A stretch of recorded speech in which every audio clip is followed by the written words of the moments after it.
Welcome back to the program. Let's discuss security.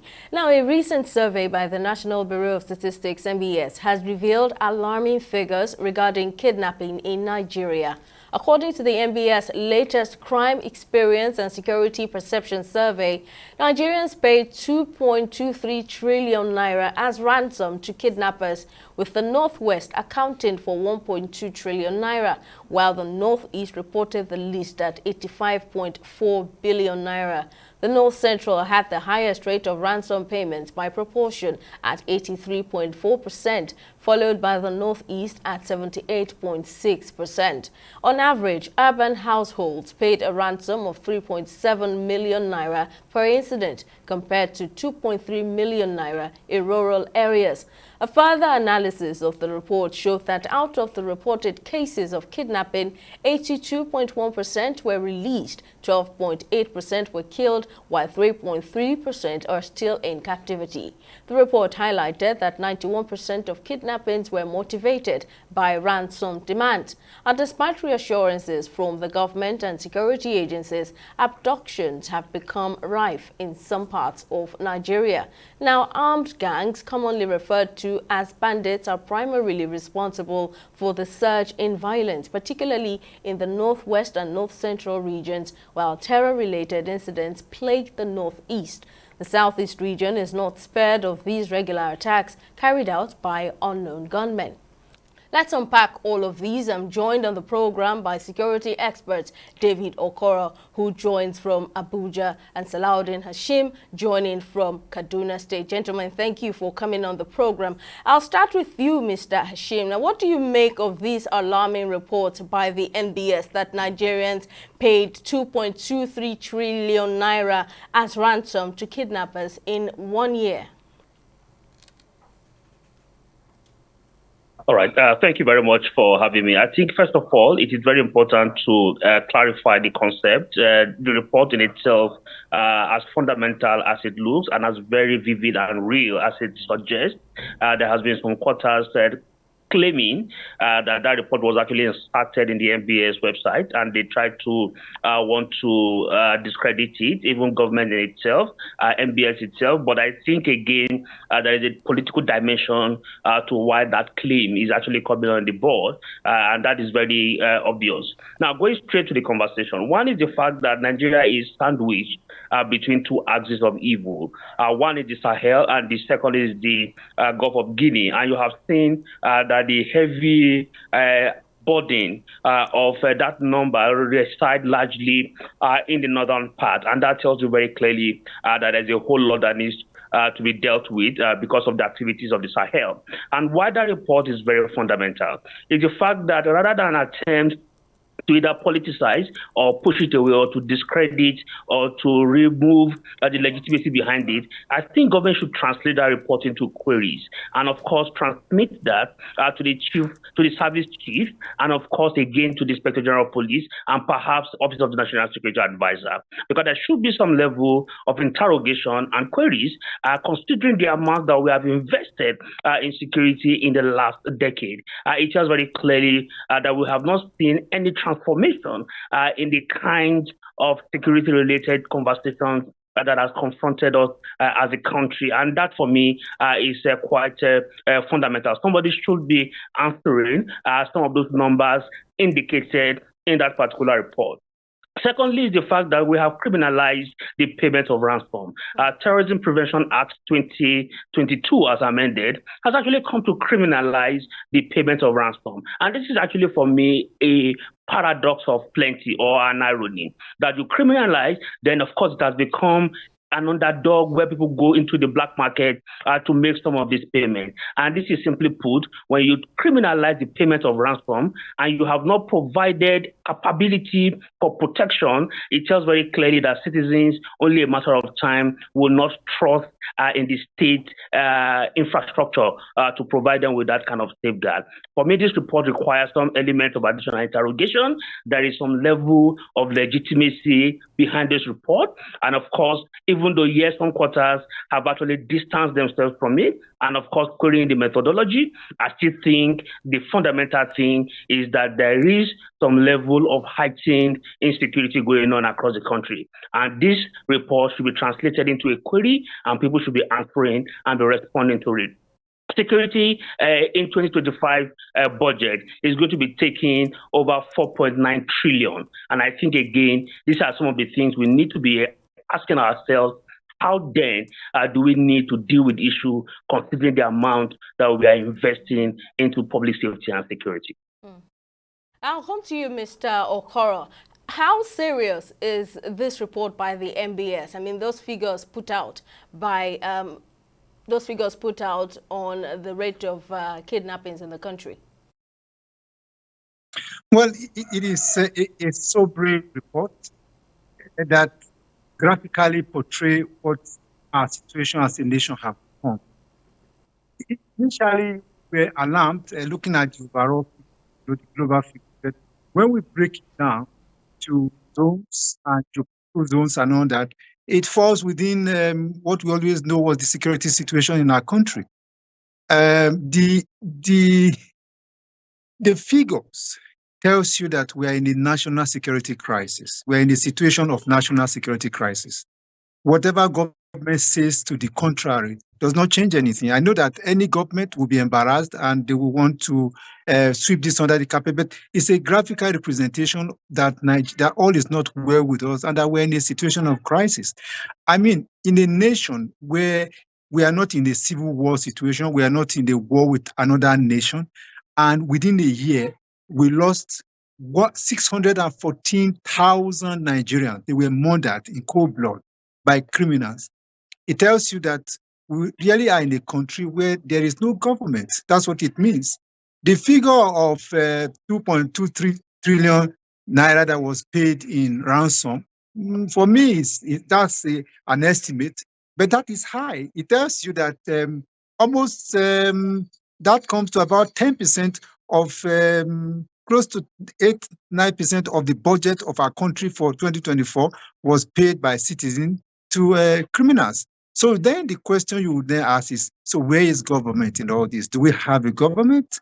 Do we have a government that is completely unable to, because the Constitution of Nigeria, the fundamental principle of the Constitution says that the responsibility of God, primary responsibility of Nigerian government is security and welfare. And in a situation where government have failed abysmally, this shows a complete and total failure of government to protect its people. But the question we always ask is that we know that every year money is being thrown at the security agencies. And I have been in the forefront saying there must be accountability. If you took money from the public purse and you are supposed to use it for the protection of the people, and that security is not delivered, somebody should ask questions. Incidentally, we are in a country where nobody accounts to anybody. So, but this is a reminder that we are in a dire strait. We are not fighting an external aggressor. We are dealing with internal security situation. And who are we dealing with? Bandits. Bandits are rural criminals, like I always say. They are rural criminals. And that's why you find that more people were murdered. Over 300,000 people were murdered in the rural area, because in the rural areas in Nigeria, there's virtually no security. The people are on their own most of the time. No security. There is nobody to call upon when there are crises. So, but this is a national call. Instead of trying to put it under the carpet and all that, it's a national call to say we are in a crisis situation. So if government was trying to hide things before, it is now clear that we are in a war, and people should be made to account. People should account. You know, this year, so much is also being budgeted, like it says 4-point-something trillion is being budgeted. Last year, if you look at what have been budgeted over the past 4, 5, 6 years for defense and security, it will shock you, but we don't see anything on the ground. The stories we hear is security people that are made so much money are so rich, and they are flaunting that money. So what it means is that, like I always say, the citizens should sit up and begin to ask government questions. We can't continue like this. If in 1 year we are not fighting a war, 614,000 Nigerians are murdered in cold blood. So who says what is going to happen this year? Who says what's going to happen in 2025? So it's a situation that we need to engage Mr. President and his team to say, we are not satisfied with the way things are going.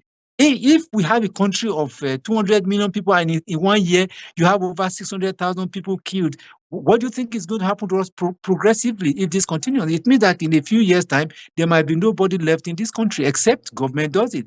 And the body language I see with this government is to tell you everything is okay.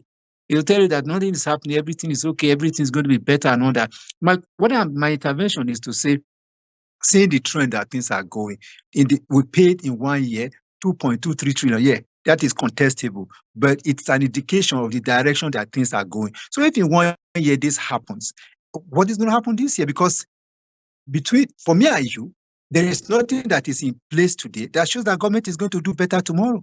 There's nothing that is in place that tells you that the situation is going to get better. Nothing. Nothing. If you look at the strategy that was adopted, the material that were deployed, the body language, the government commitment, nothing has changed.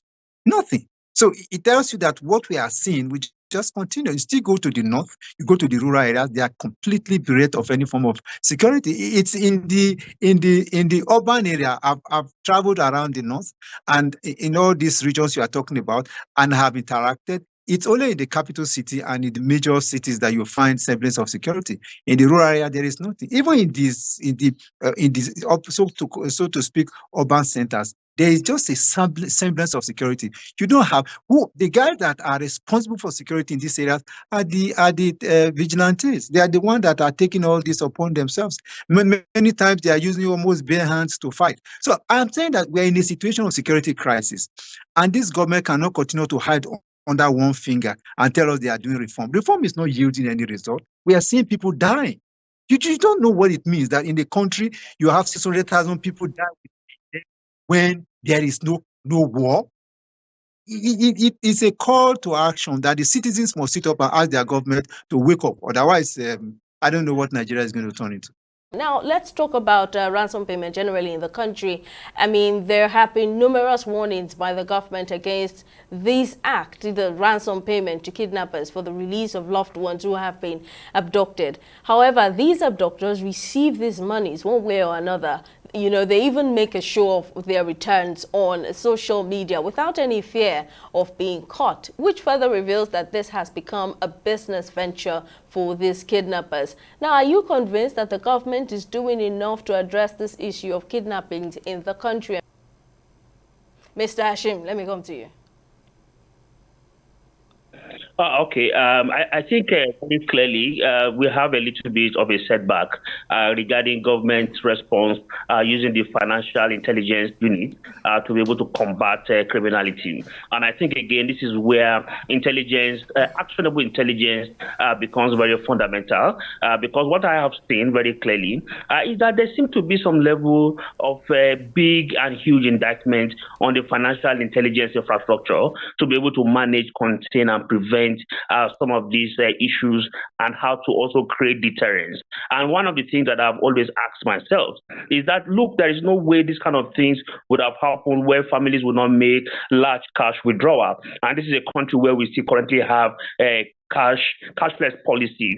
So there must be questions that must have been asked in the process of doing this. And I can guarantee that in most cases, families must have also communicated the essence why this is important to be able to safeguard their own families. And then I ask myself, so are we not able to put fingerprints on most of those monies that are going to be paid to these guys? And then, of course, so that we can trace and trail them just in the event that these monies are spent in some places. And that, for me, is a huge question mark and a fundamental deficit on the side of the financial intelligence around the country.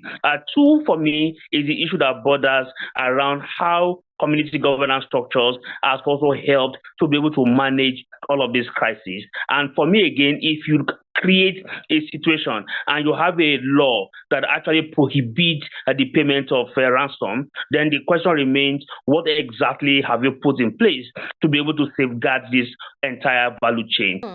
Now, finally, let me come to you, Mr. Okoro. I was just going to say that when you have research data published like this, it has all sorts of connotation. There's the political, there is the economic, there is the social, there is the academic. But there's a general direction. I give you an example. We try to do a simple survey. Analysis of what they provided. It just says that the crime rate in Nigeria over the period of the survey was 24%. In the northwest, where most of the crime was said to have taken place, we have about 24%, but 29%, sorry. But in the southeast, it's 40% of the crime rate within the period. So it's within the what we already know. But then you talk about how to address the issue of kidnapping and ransom payment. It's basically really a security problem. That's the security problem, because there is the governance issues. But when you are talking about stopping kidnappers and ensuring that they are prevented from achieving their purpose, it is the problem of security, really. I give you an example. People carry out kidnapping and they discuss, they negotiate for ransom. They use telephone, and once you are, and they use the financial system. Many times, people monies are paid to kidnappers through the financial system. Many times, POS is used. In several cases, cash is used. In all the cases, it's not intelligence. I've always said the challenge we have in Nigeria is not intelligence, it's the capacity of the responsive agency. I'm talking about the various security agencies to add on the knowledge that we already know. We know that these things are going on. And I ask you the question, people use telephone to call. Globally, I am aware of this, that there are technology to detect where phone calls are being made from. The Nigerian telecommunication system, sometimes we could say everybody must ensure that they register their SIM because of security issues like this. We registered our SIM. Has anything changed? So it is really a problem of political will. I think that the president needs to do more. I think that the security crisis we have can be resolved if there is the will to do it. And if you give resources to a certain group of people to address an issue and they are incapable of doing it, you take them out and look for individuals that can do this, because like I said, we can't continue like this. The ransom payment is possible because somebody is allowing it to happen. I mean, we'll be talking about this for 10 years. Are you saying that in 10 years, the security community in Nigeria, the intelligence community in Nigeria cannot deal with an internal security issues as common as kidnapping? So it's an issue of political will, putting pressure on the security community to do what they are supposed to do. And it is doable. We have other countries where kidnapping is taking place, but it is mastered by the security agencies under the supervision of the political leadership and dealt with. So why is our own case different? Some people say, for instance, that there is a conspiracy to not to deal with these issues, because the day you stop deal with this problem, it means that the funding for security and defense will reduce. This is some of the things that people are talking about. But like I said, we have a national security emergency that we need to change strategy. Now, if you use the same strategy for 10 years, for 5 years, for 7 years, it does not deliver results, it simply tells you need to change that strategy. If you use a set of people for this period of time to say we want to address an issue they are incapable of doing it, you look for alternative. So, but like I said, it baffles me that somebody will come and tell you that we cannot track kidnappers, we cannot track people that are using telephone for negotiation. So it's within the capacity of our intelligence and security agency to address this issue. And that's why I'm saying that if Mr. President wants this issue to be addressed, he will not listen to the kind of the pet talk that they keep telling him every day. You tell me that things are okay, that you are on top of the situation, but we are seeing that we're not on top of the situation. We are losing our citizens, and people are spending almost 10% of your budget, annual budget, to pay for ransom. It tells you that our nation indeed needs to look at the governance system that we have, that the political system is not working, that the security system is not working. That's what it tells you. The economic system is not working, and somebody needs to wake up and look at this issue again. Otherwise, they say it's a smart person who is doing the same thing every time and think that there will be change. They can't be changed the way we are going. There has to be a radical approach to these issues. Well, no doubt, kidnapping in Nigeria has become too serious to be handled with with levity. Our security experts, David Okoro and Salaudin Hashim, thank you, gentlemen, for sharing your thoughts on the program. Thank you very much, Liz. We'll take another short break. The program will continue shortly. Do stay with us. Opinions are free, facts are sacred, but truth is universal. How in practical terms? Can we, for instance, de-escalate the tension? When you go into public office, you must be ready to answer to the people. We know where the enemy is. 3 places.